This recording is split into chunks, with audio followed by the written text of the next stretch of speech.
Season 1, Episode 3. I'm Andrew Jones. And I'm Neil Greggor, and we are here to entertain you. And welcome. Thank you for continuing to listen to us. Today is definitely a different day. We don't just have one guest, we have two. We are joined by Ed Swales and Jason Goddard. And Ed is the owner and Jason the general manager of Grassroots Recycling. So welcome, gentlemen. Thanks very much. Thank you. Well, tell us a little bit about yourself. Okay, Ed, what's your background? My background is in private equity and investing in businesses. I've spent 20 years in the city working on a number of pretty large corporate transactions. Recently went out on my own with an ex-colleague, and we invest in SME, small and medium enterprises, and really got into the recycling sector, looking specifically for a business with growth potential, but we tend to, and we try to, invest in businesses that have a real reason to exist. So businesses where they do good for people and the planet. And Excellent. therefore, fundamentally, it should always survive. Collectively be moving forward and helping the community, the people, Exactly. or whoever it happens Exactly. to be. And Jason, where do you come into this? Well, I grew up in Dorset with We won't hold it engineering. Yeah, I know. You can tell by the tones of my voice that sometimes people struggle to understand it. Hey, you've got South African here, Yeah. part Aussie here, and Somerset, so you know. Can't beat our accent. I did engineering initially, and then about 23 years ago went into waste, hazardous to start off with, and then into plastics for about 20 years now. And I've been with Grassroots on and off for got to calculate it now. Over 10 years. Yes, and doing the farm plastics. So just taking a step back then, I'm sorry, I just picked up you say hazardous. What hazardous wastes were you dealing with? Asbestos or? Solvents and oils and Okay. things like that, Right. mainly. Yeah, So not, more yes. liquid wastes. Yeah. Yeah. And then obviously you moved into plastics and Off the back of that, in the same company, yeah. because everything came in a plastic Yes. container. Yeah. And in those days, it was just trying to get everything away from landfill. Yep. So then that particular company, we put in a wash plant to take the containers away from landfill to recycle them. And then Ed, you've been owner of the business, what, 18 months? A year now. Is it a year? A year. Bought it in June last year.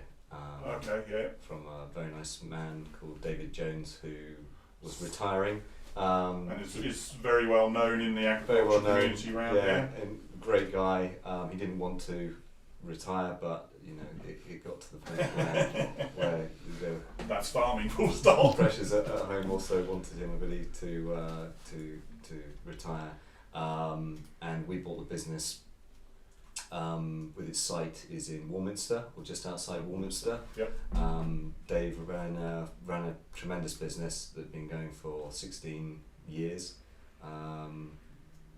15 when we bought the business, and it had everything that we were looking for: a good, reliable customer base, a site that had been there for years and people knew of. Established. An established name in the market, and with credit to David, unlike many similar businesses, he really invested in the company and invested in the machinery, invested in the site, which makes it one of the larger businesses in the sector. Is it? So Wow.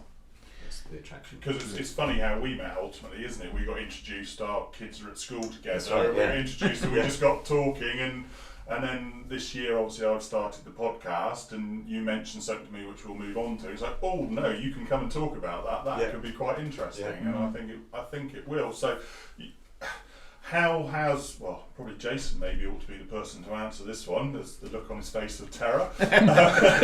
How has the business changed in that time? What I understand from Ed and others, Dave kept everything in his head, and it's probably been quite a journey to move away from that for both Ed and yourself, but you've probably seen the change on the ground sort of thing? More recently, obviously, is more technology and going more digital with everything.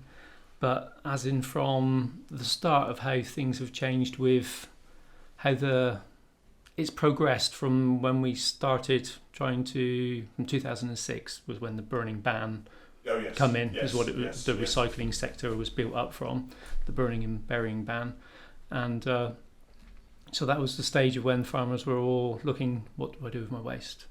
And a lot of people joined recycling companies like ourselves. And it's been a learning curve for everybody because it was all new. But every single plastic on farm is different. It's a different grade and it's a different thing. Waste. Yeah. It's so it's all about keeping it separate, segregated at source, so to get the farmer to put it all in a separate bag. So you've got a bag of string, a bag of drums. That was something I was going to ask you. You guys do that. I mean, I know from a previous position that we looked at recycling, and some businesses don't seem to do that. They're quite happy just to take literally a skip and do the sorting for you, but you want that done on farm. That's where, as in, like with the start of this part of the conversation, was that where we've moved on is that the learning curve is if it's kept separate at source, you get less contamination. Yep. So then it's less contamination through the line. The whole chain is where it's all key. So then we've got more processors who actually want to melt this plastic want it. Because if we haven't got the want, we haven't got the markets. Yeah. So we've got to try and improve that cleanliness all the way through the chain. And if it's done at the beginning, it helps all the way through. But as you mentioned cleanliness, it doesn't just want to be this is silage sheet, this is bale string or whatever. It wants to be not just that, it wants to be this is clean silage sheet and this is clean twine or not. To the extent you know it's practicable. Yes. I mean, one of the we know what farms are. Well, we know it's coming off farms. There's going to be mud. There's going to be straw. There's going to be. It's less about the organic matter. It's more the chemicals are the issue. So spray cans need to be triple rinsed, which they should before they're given to us, because otherwise it could bring them into hazardous waste regulations. Yeah. So for it to be a viable business, but more importantly for our customers, for it to be a viable alternative to landfill, we have to keep our costs down. The easiest way to keep our costs down is more on farm. The easiest place to sort it is on the farm. You put it in the left-hand bag if it's silage wrap, and you put it in the right-hand bag if it's twine. Wow. If you don't do that, we have double the cost to then separate it out, because it was separated originally. Yeah. There's no reason to suddenly mingle it, and that helps keep the cost down to the farmer. Yeah. And therefore, but a good alternative. You're saying with that triple rinsing, I mean that should be standard anyway, because I remember doing my PA1 and PA2 in college a long time ago, and that was one of the standards you were taught, is you triple rinsed it as you were doing it, sort of thing. So that should be standard anyway, really. It should be. It should be. And if the large part of our customers do that, the other really key thing is shaking out the fertilizer bags. Okay. And trying to keep the organic material out of the recycling bags. So it doesn't have to be. You don't have to clean the silage wrap, but if you can give it a shake before you put it in the bag. So if it's stained, so be it. But you don't want a lump of silage or whatever it happens to be to go in with it. Exactly, because our goal isn't to put this in landfill. Our goal is to recycle it. And we are not just selling a recycling service. That is what we're doing with it. Oh, that's so important. For us to avoid it, the remainder going into landfill, it's got to be as clean as possible, and it's got to be practical. But it's nice to expecting it to be washed on, on the farm. But it's nice to hear you say that what's the word?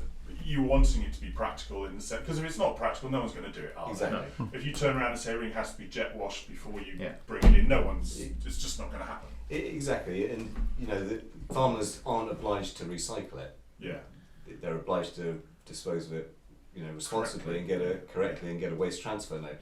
Skips are an alternative. Yeah. For us to be competitive with skips, we have to be able to keep our costs as low as we can, and that, you know, the sorting it, pre-sorting it on farm is a big contributor to that. Saying that, you talk about sorting it. Obviously now there are a number of different types of silage sheet. Does that make any difference? Because you've got one brand is orange one side, black the other, and others are white and black, depending, especially the oxygen barrier sheets. Does that make a difference, or it's just silage sheet as far as you're concerned? It's all LDPE silage sheet. It's all the same polymer as the main thing. It's just obviously for branding, they've given it the colour. Yeah.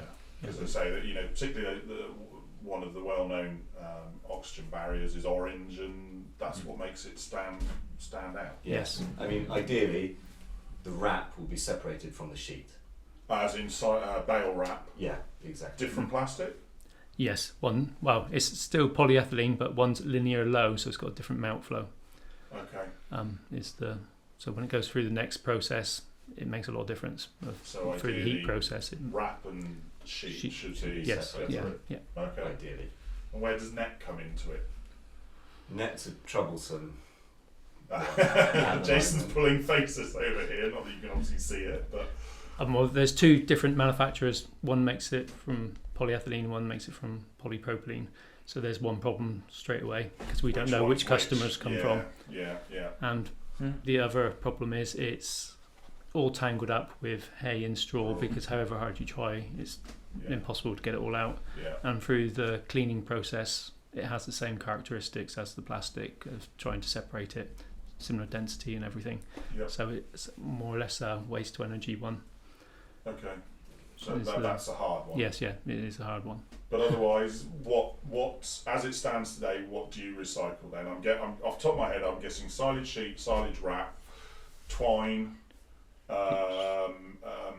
barrels. Yeah, anything from 50 milliliters up to 205s, the big blue drums. Oh yeah, plastic drums. Not IBCs. We will take the plastic of the IBCs if they're cut up into the squares.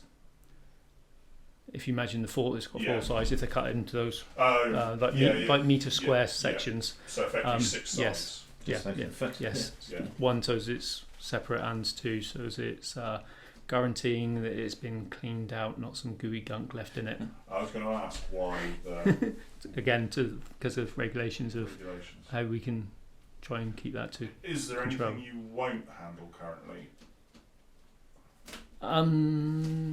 Only if it comes into hazardous waste side of things. We won't be able to collect it in our same lorry sort of thing. Yeah, or nets, by the sounds of it, is probably not a good one. And we'll collect it if it's kept separately still. It's just we can't recycle it at the current moment. Yeah. What do you collect the most of? What product would be it? In weight, it will be the silage wrap. Yeah. In weight. That makes sense. Yeah. This time of year, it's lots of fertiliser bags and chemical containers. Yeah. Because everybody wants it out of the way just before harvest, as the combines hit the field today. Do they need to split the fertiliser bags? Not at the moment, no. Even though they are separate polymers. Because you've got different. You've got one inside the other, haven't you? Yeah. No. Years ago is what was asked, but not now. It's, probably would help. Things have moved on. It would help, but it's very time consuming, and further down the line they've got things in place to deal with it. Well, I mean that's got to be a question then. Is from your point of view, maybe for later, but I'll ask it now. What would you like farmers to do differently than they do currently that would make your life easier and therefore help keep your costs down, which ultimately pass back to them in the long run? Segregation in the bags. Just to and literally segregate everything into... Don't put your garden chair in there just because it's plastic. I'm sure that happens. It does. No welly boots. I was going to say, well, in that case, what's the strangest thing you found? Or would you rather not say? Yeah, I think it's best not said. I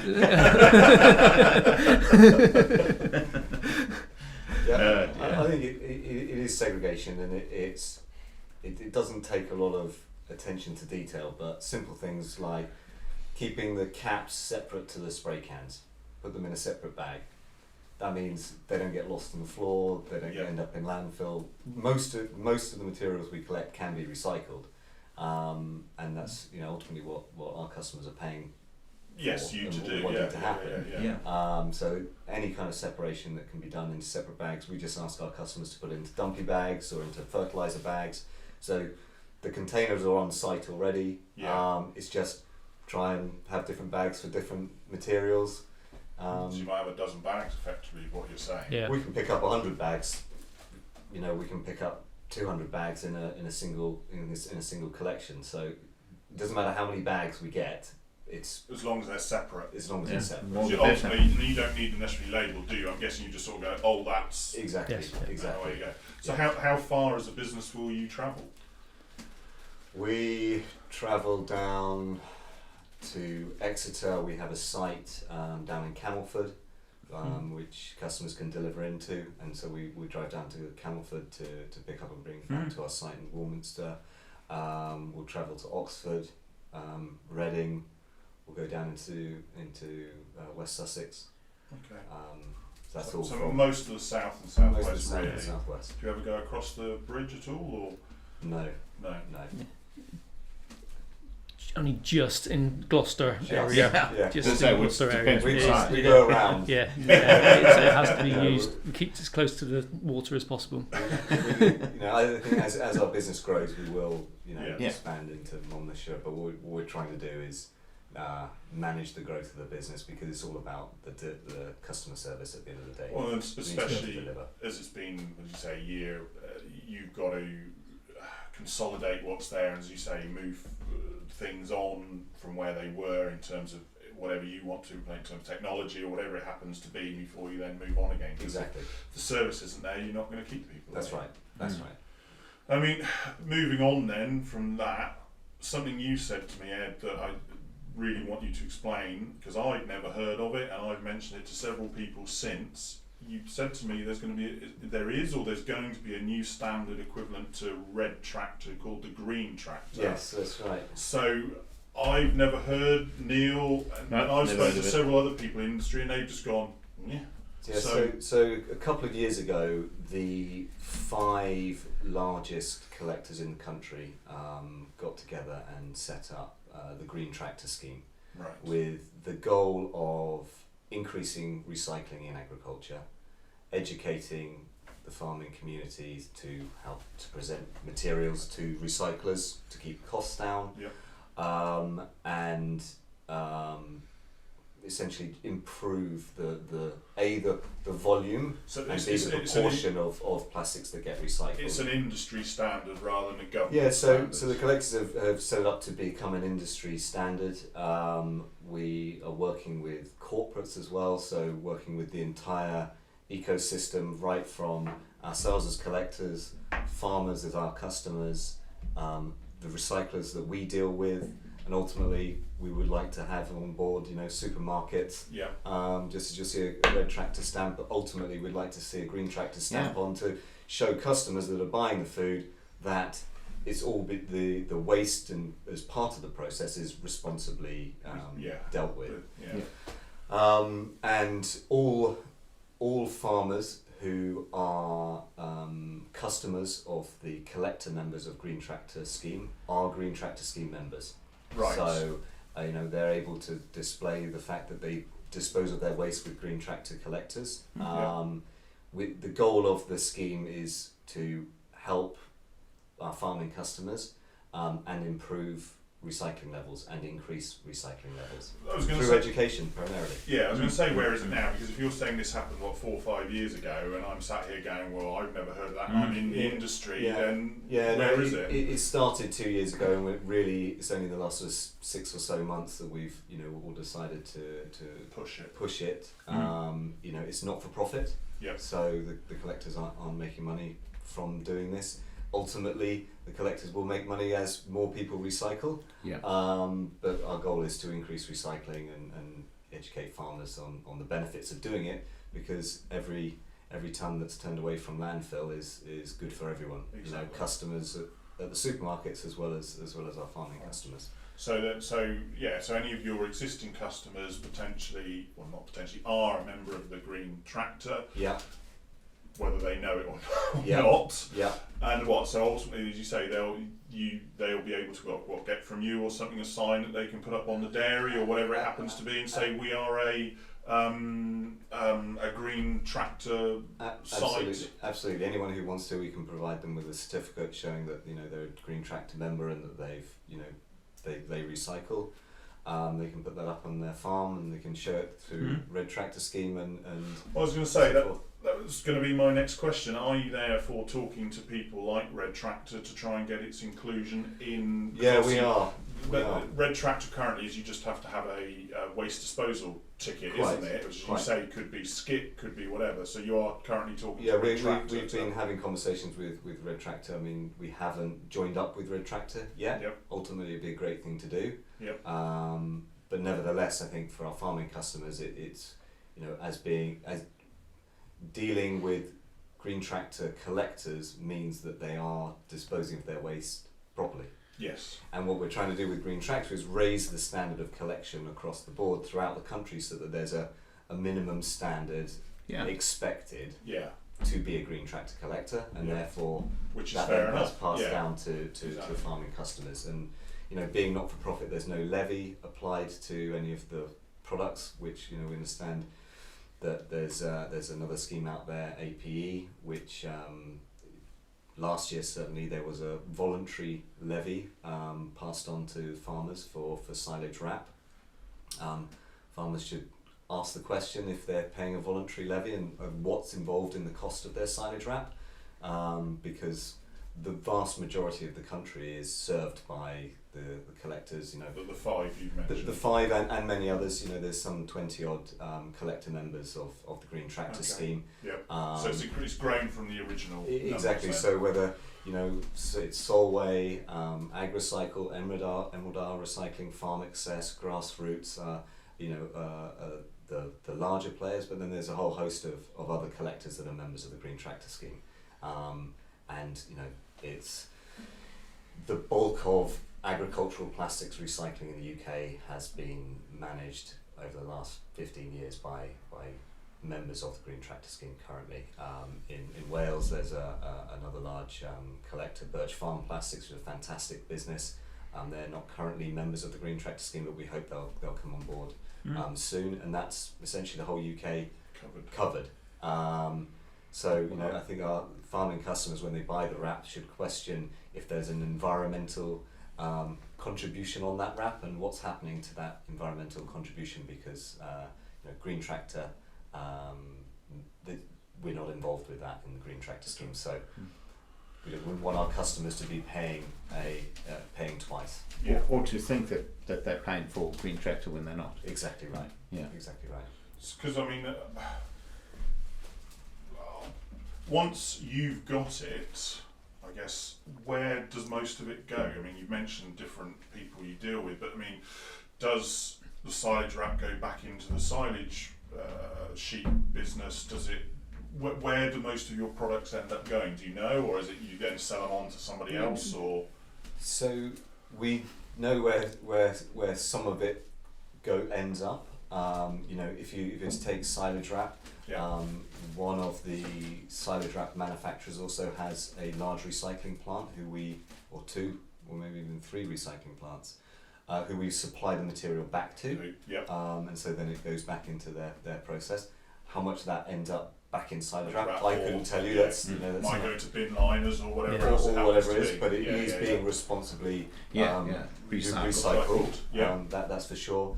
Other recyclers in the UK that do something similar, it's extruded into pellet that's then sold back into the manufacturing processes. We export to Europe. Certain products, which again go to recycling. Yes. So there's a small element of the waste that we get. For instance, the welly boot doesn't get recycled; it ends up in landfill, and that's just the process of resorting of the materials on site. There is waste, there is organic material. So I don't know the exact number these days, but it's somewhere in the 5% mark of the volume of weight that we deal in ends up as actual waste. It cannot economically be recycled. And so if if I sort of look at Red Tractor, and a lot of it's to do with traceability of your products and where things go. So I suppose the Green Tractor, in retrospect, that's going to mean that same thing as what the Red Tractor would, is that I would have traceability of where my silage wrap is going to, or my baling twine, or It's very difficult to complete the process of traceability because if we take our business, for instance, we'll collect from 6 to 7 different farms in a day. yeah. Once it's resorted and Knows baled where it's come or from. shredded and, Yeah. and washed on site, we can't pinpoint that particular wrap as to which farm it's Oh, going sure. to. Yeah, yeah. But through part of the modernisation of the business we've been working on is being able to tie back on a given day where we've been, which farms, what was produced from that farm. So what you do effectively, pick up your tagging the bags, or We're not there yet. I think that'd be cost prohibitive Right. to our customers, but at least we know where it's where all of the waste that we have sold has come from, And where it's Yeah. going to. and we know Yeah. where every kilo of material then goes, and we can tie it out to a recycler, at the end. Yeah.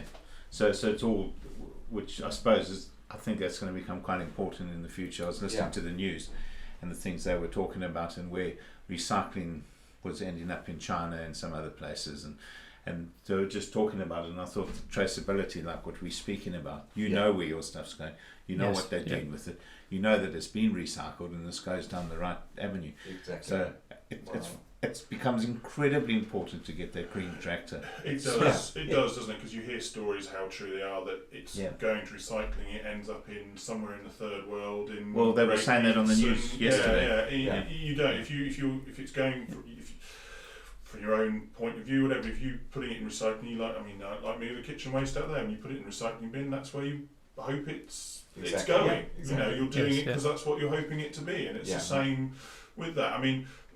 Obviously, it just made me think the council does that. How many farmers are recycling, do you think, or what percentage is recycled, or where do you think it could go? 'Cause I'm guessing it could go massively if you wanted it to. I would estimate probably a quarter of the amount that could be recycled is being. And that's across recycled. all areas of farming. Yeah.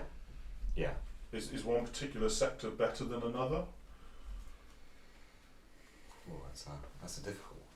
I suppose I'm dairy sure has that- more I'm sure there is. plastic. So your dairy farmers have more plastic wrappings and In weight, yes. yeah. And that's just down to more contamination. The weight is because of the layers of wrap. Yeah. Will hold water. Yeah. To us, that's a contamination. Yeah.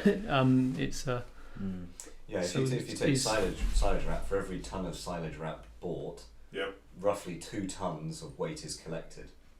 Oh wow. Okay.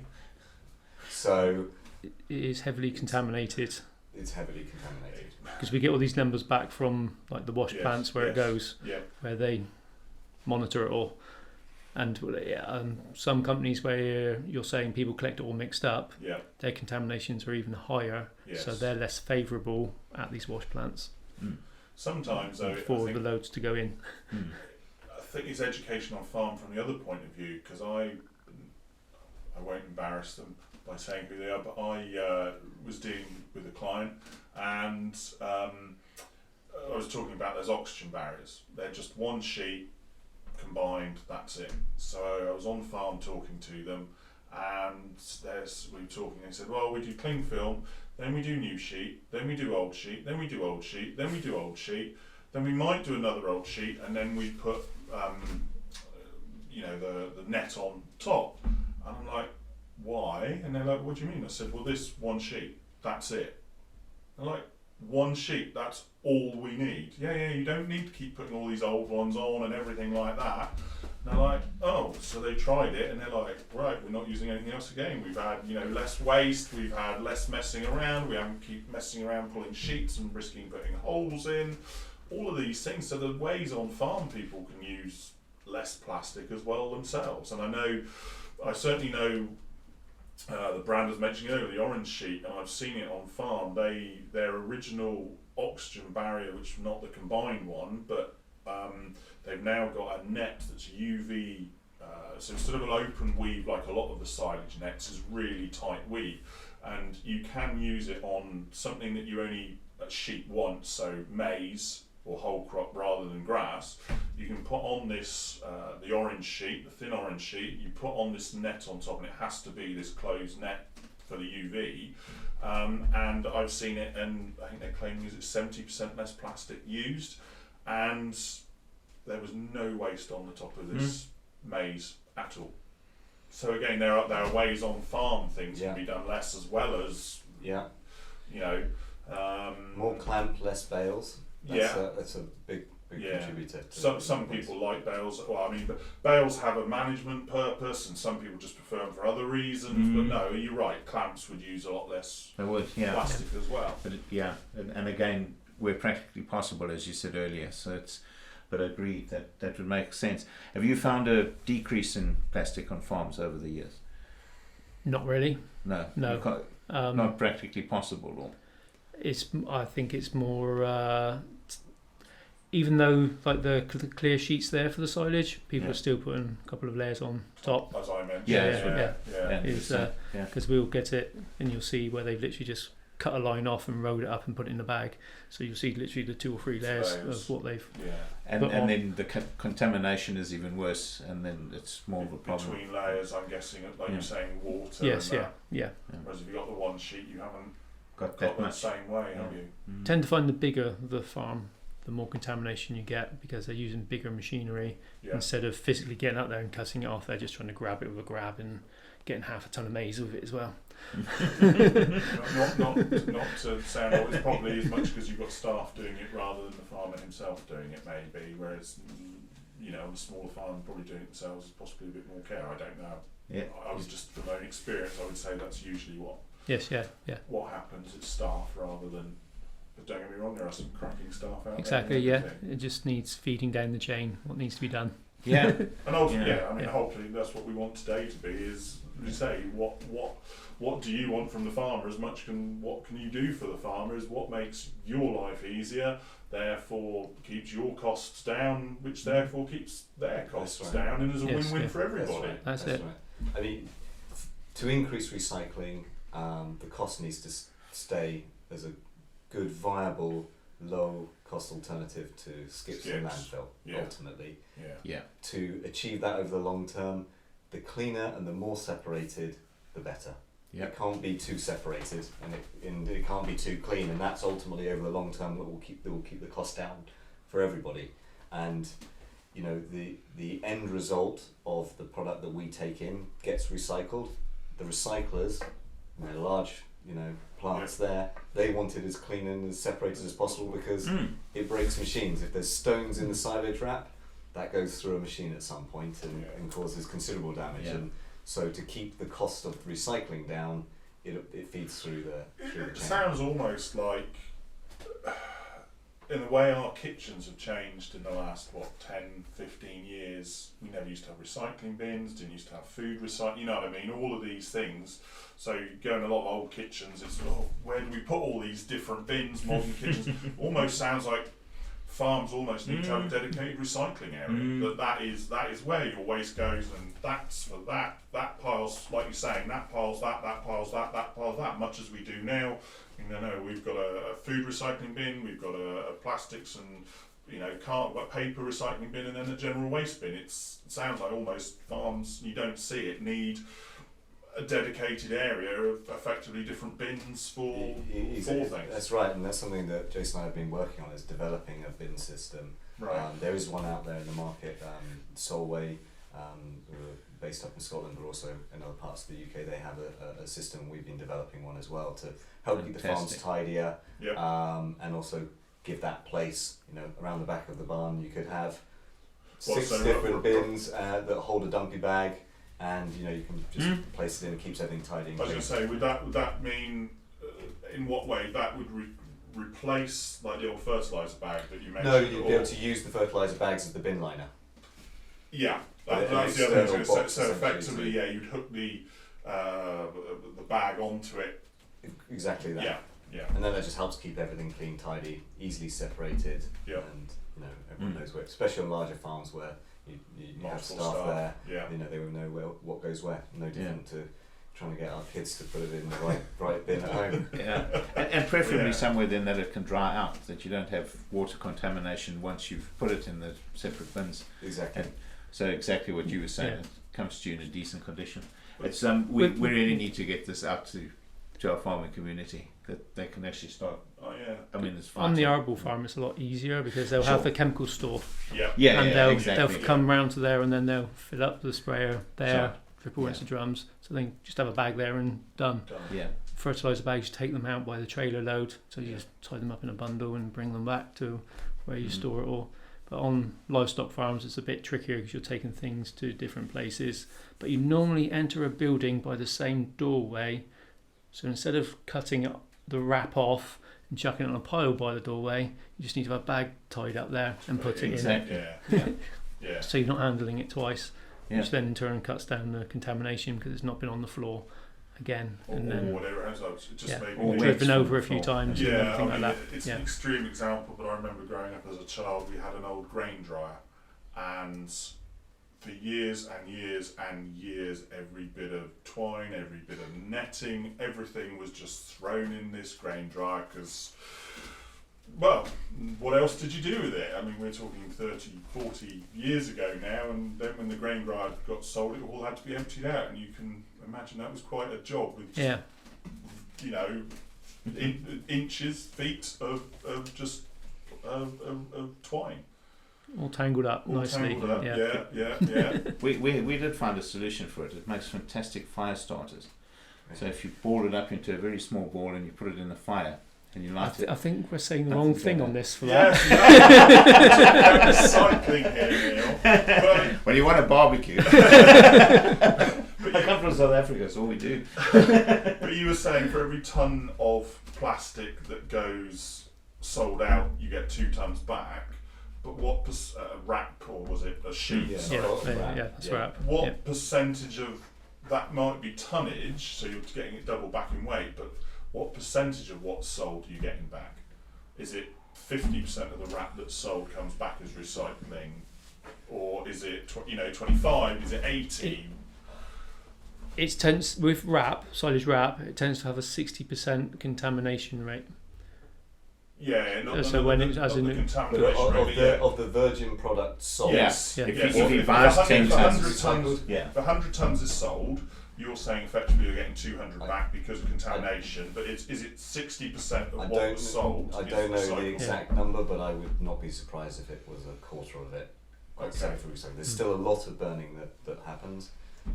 And a lot gets put in a skip. Because Yeah. it's easy Yeah. and you can throw everything in a skip. It's the hassle factor, isn't it? It's some And of it. Yep. you know, and that's a legal way of disposing of Yeah. the waste, and, Mm. and there's nothing wrong with that. That's Yeah. just a decision for the farming Right. customer, but that does mean it's not being recycled. It's going back Yeah. into the ground. So as of today, that is legal. We're not.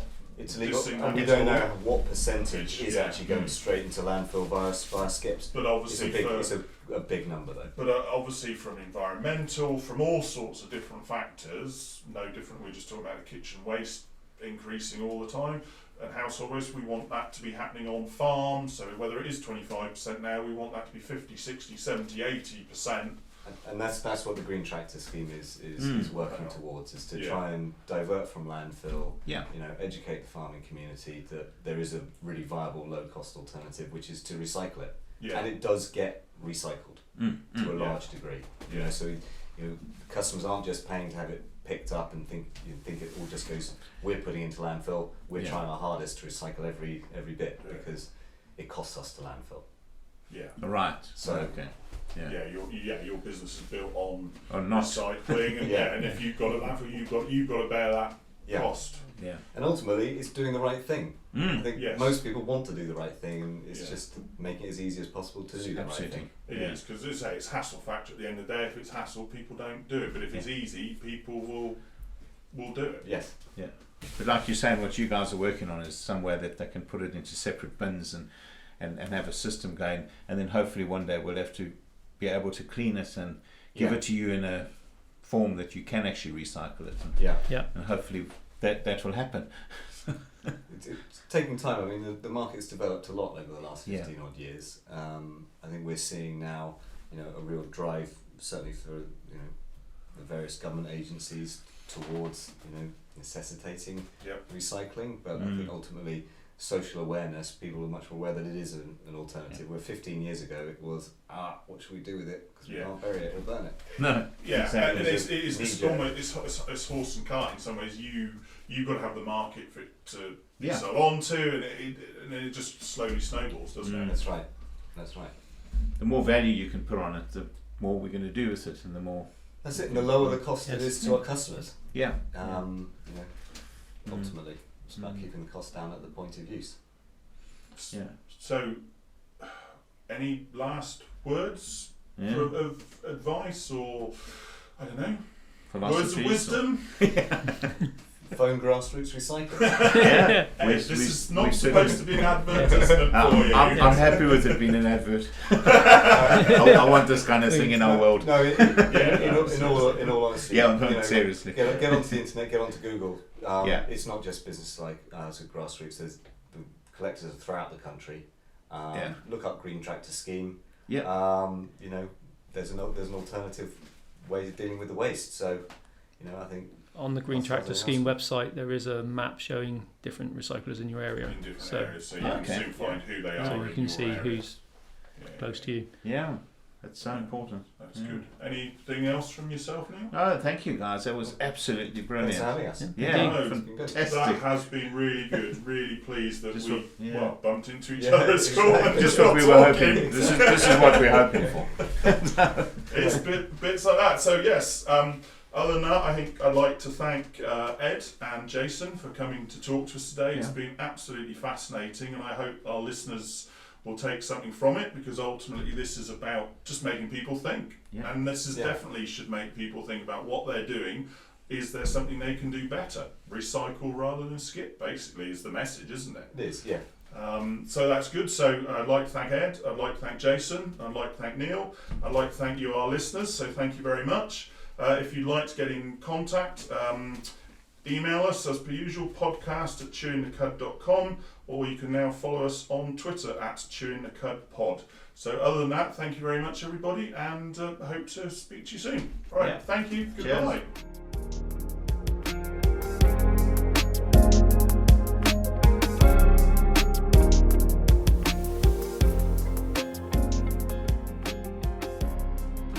And now for the really boring bit, I'm afraid, the legal disclaimer. The information provided during this podcast has been prepared for general information purposes only and does not constitute advice. The information must not be relied upon for any purpose, and no representation or warranty is given to its accuracy, completeness or otherwise. Any reference to other organisations, businesses or products during this podcast are not endorsements or recommendations of Chewing the Cud Limited. The views of Andrew Jones are personal and may not be the views of Chewing the Cud Limited, and the views of Neil Greggor are personal and may not be the views of Master Gen Limited and any affiliated companies. Thank you for listening, and goodbye.